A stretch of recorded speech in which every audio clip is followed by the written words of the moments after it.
In Hamlet, Act 4, Scene 5, Ophelia notes that rosemary is for remembrance, an idea that goes back at least a few thousand years to the ancient Greeks, who claimed that rosemary comforts the brain, sharpens understanding, restores lost memory, and awakens the mind.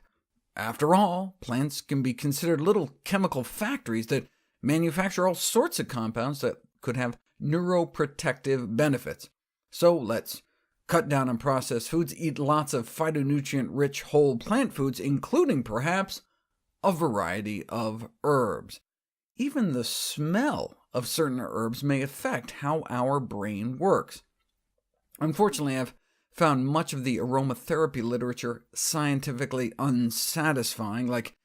There'll be studies like this offering subjective impressions, and so fine, sure, sniffing an herbal sachet is indeed easy, inexpensive, and safe, but is it effective? They didn't compare test scores or anything.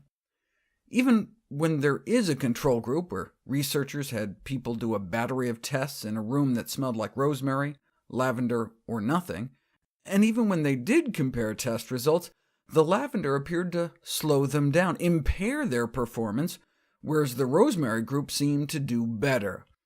But maybe that's just because of the mood effects. Maybe the rosemary group did better just because the aroma kind of pepped them up, and not necessarily in a good way, maybe kind of overstimulating in some circumstances. Now, there have been studies that measured people's brain waves and were able to correlate the EEG findings with the changes in mood and performance, along with objective changes in stress hormone levels. But is this all just because pleasant smells improve people's moods? Like if you created some synthetic rosemary fragrance with a bunch of chemicals that had nothing to do with the rosemary plant, would it still have the same effect? We didn't know until now. Aromatic herbs do have volatile compounds that theoretically could enter the bloodstream by way of the lining of the nose or lungs, and then potentially cross into the brain and have direct effects. But this was the first study to put it to the test. They had people do math in a cubicle infused with rosemary aroma, and so yes, they got that same boost in performance, but for the first time showed that how much better they did correlated with the amount of a rosemary compound that made it into their bloodstream just from being in the room. And so not only did this show that it gets absorbed, but that such natural aromatic plant compounds may be playing a direct effect on changes in brain function. If that's just what smelling it can do, what about eating rosemary? We have the studies on alertness and cognition and reduced stress hormone levels inhaling rosemary.